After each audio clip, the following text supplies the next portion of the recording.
సచివాలయంలో మహిళా శిశు సంక్షేమ శాఖ పనితీరుపై మంత్రి సీతక్క సమీక్ష సమావేశం నిర్వహించారు. ఈ సమావేశంలో శాఖ కార్యదర్శి అనితా రామచంద్రన్, డైరెక్టర్ సృజన, సిబ్బంది పాల్గొన్నారు. శాఖలో జరుగుతున్న పనుల పురోగతిపై, అమలవుతున్న పథకాలపై అధికారులు పవర్ పాయింట్ ప్రజెంటేషన్ ఇచ్చారు.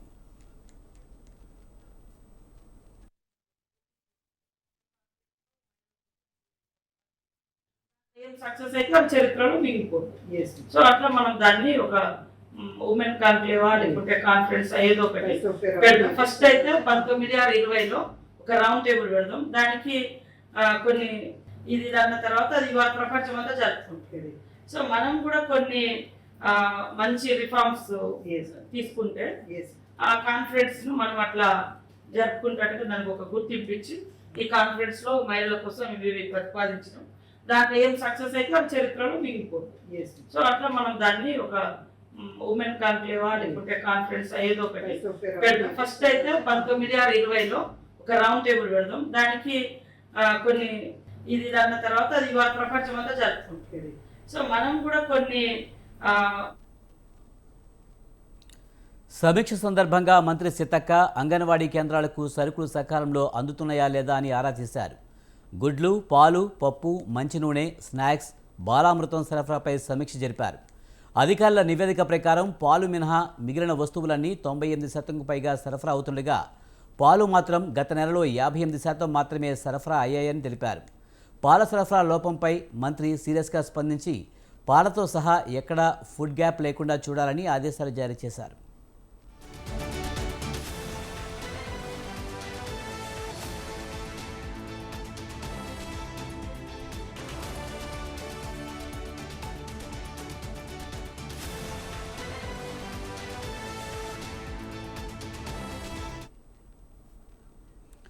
ఇక గుడ్ల సరఫరా విషయంలో మంత్రి సీతక్క అధికారులకు కీలక ఆదేశాలు ఇచ్చారు.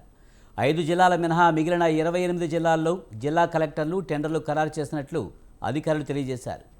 గుడ్ల సరఫరాలో కలర్ కోడింగ్ తప్పనిసరి అని మంత్రి స్పష్టం చేస్తూ ప్రతి 10 రోజులకు ఒకసారి ఏజెన్సీలు గుడ్ల సరఫరా చేయాలని ఆదేశించారు. లేని పక్షంలో కాంట్రాక్టులను రద్దు చేస్తామని హెచ్చరించారు.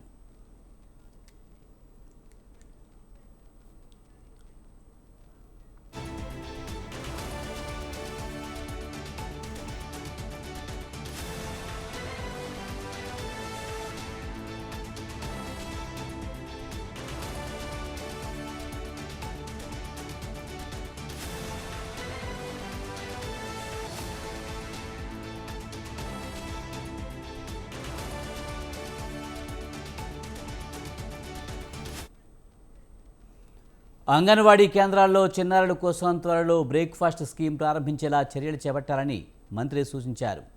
1261 అంగన్వాడీ భవనాల నిర్మాణానికి లక్ష్యాన్ని నిర్ణయించగా 1181 కేంద్రాలకు స్థలాలు గుర్తించామని అధికారులు తెలిపారు.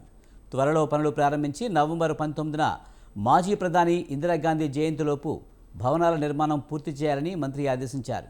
స్థానిక కాంట్రాక్టర్లు ముందుకు రాకపోతే నిర్మాణ బాధ్యతలను ఏజెన్సీలకు అప్పగించాలని సూచించారు.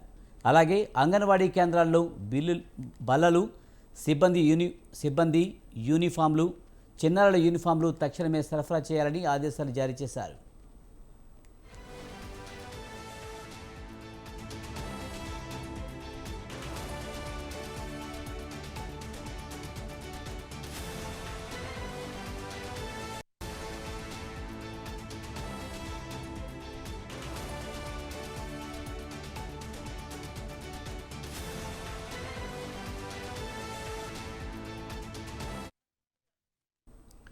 మహిళల భద్రత అంశంపై కూడా మంత్రి దృష్టి సారించారు.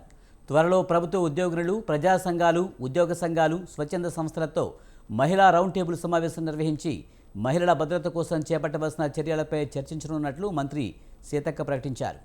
ఈ నెల 19, 20 తేదీల్లో మహిళా భద్రతపై చర్చించేందుకు రౌండ్ టేబుల్, మహిళా సదస్సు నిర్వహణకు ఏర్పాటు చేయాలని ఆదేశాలు జారీ చేశారు మంత్రి సీతక్క.